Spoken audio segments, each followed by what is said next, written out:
Question number 2 हम करने लगे हैं। कहता है 60 women spin 48 kg of cotton by working 8 hours daily. 60 औरतें काम करें ना 48 किलो कॉटन बनाती हैं वो 8 घंटे काम करके। How much cotton will 30 women, कितना कॉटन यानी मालूम करना है कॉटन अगर 30 औरतें हों और 12 घंटे काम करें। ठीक है जी, जो चीज़ें हैं डाटा है वो हम लिख लेते हैं। क्वेश्चन नंबर 2 है, जो चीज़ मालूम करनी हो ना वो इस तरफ सबसे पहले लिखनी होती है। कॉटन हमने क्या करना है, मालूम करना है। ठीक है, और क्या है, वुमेन है, औरतें हैं,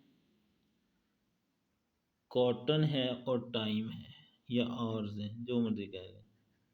ठीक है जी, 60 वुमेन है,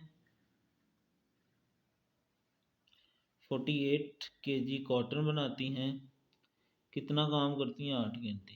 ठीक है, उसके बाद कहता है हाउ मच कॉटन, कितना कॉटन, यहाँ फिर एक्स लिख लेंगे, ए लिख लें, बी लिख लें, सी लिख लें, कुछ भी लिख लें, यानी मालूम करना, डब्बा लिख लें बस, यानी ये मालूम करना है। अगर औरतें कितनी हैं 30 और काम कितना करती हैं 12 घंटे। अब यहाँ ना हमने ये देखना है कि कॉटन के साथ इनका रिलेशन क्या है। ठीक है जी, गौर से देखेंगे, पहले एक चीज़ को देखेंगे एक को छोड़ देंगे, यानी पहले हम औरतों का कॉटन के साथ क्या करते हैं, रिलेशन देखते हैं। ठीक है जी, वो कैसे, ये देखें ज़रा।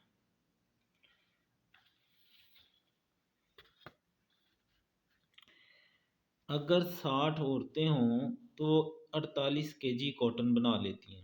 60 औरतें हों, कितना कॉटन बनता है, 48। अब इन सवालों में ये कम या ज़्यादा देखना है। अब देखें औरतें कम हुई हैं ज़्यादा, पहले 60 थी ना अब 30 हैं, तो 30 ज़्यादा होता है कि 60, 60 यानी अब कम हुई हैं। 60 से कितनी हो गई हैं, 30 हो गई हैं। औरतें हो गई हैं कम। अगर अब कॉमन सेंस है, अगर 60 औरतें थी तो 48 किलो कॉटन, कॉटन मतलब रुई, ये पौधे होते हैं वहाँ से ना वो औरतें उतार के ना फिर उनकी पीछे उन्होंने झोलियाँ बनाई होती हैं उसमें डालती जाती हैं। ठीक है, 60 औरतें थी तो वो 48 किलो कॉटन इकट्ठा करती थी।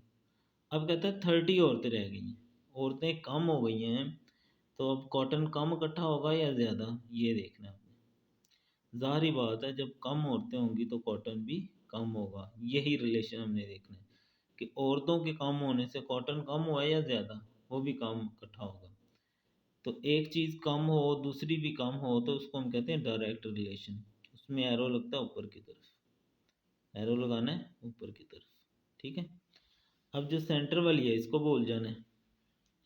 अब टाइम का देखेंगे, 8 घंटे अगर वो औरतें काम करती थीं तो 48 किलो कॉटन बनता था।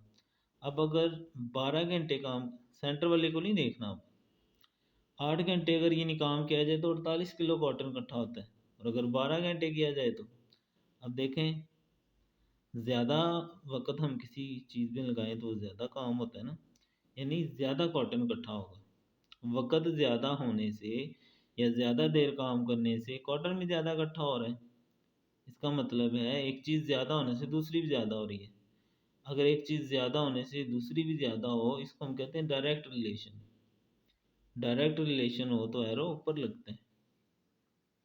यही हमने देखना है कि अगर एक चीज़ कम हो तो दूसरी कम हो, वो भी डायरेक्ट होता है। एक के ज़्यादा होने से दूसरी भी ज़्यादा होती है, ये भी डायरेक्ट रिलेशन होता है। और पहले वाले का आपने हमेशा ऊपर ही रखना है।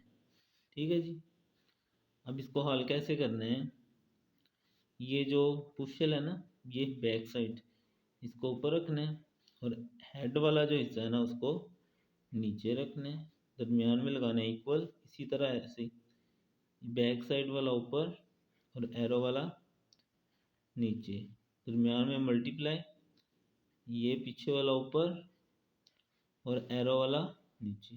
ठीक है जी, अब हर सवाल में ऐसे ही हुआ करेगा, जो इधर नीचे रकम आया करेगी वो इस तरफ आकर मल्टीप्लाई हो जाया करेगी। 48 मल्टीप्लाई 30/60 मल्टीप्लाई 12/8। सेम टेबल से कटिंग कर लेते हैं, 0 0 से गया, 4 3 12, 4 to are 8।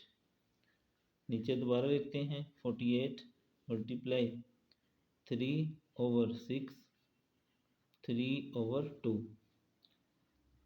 6 1 are 6, 6 8 are 48, 2 1 are 2, 2 4 are 8।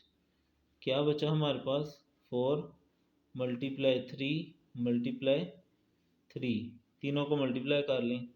3 3 are 9, 9 4 are 36। अब हमने मालूम क्या करना था कॉटन, और वो केजी में था, तो यहाँ भी हम क्या करेंगे केजी लगा देंगे। ठीक है जी, ये था जी क्वेश्चन नंबर 2 4.1 का 8 क्लास।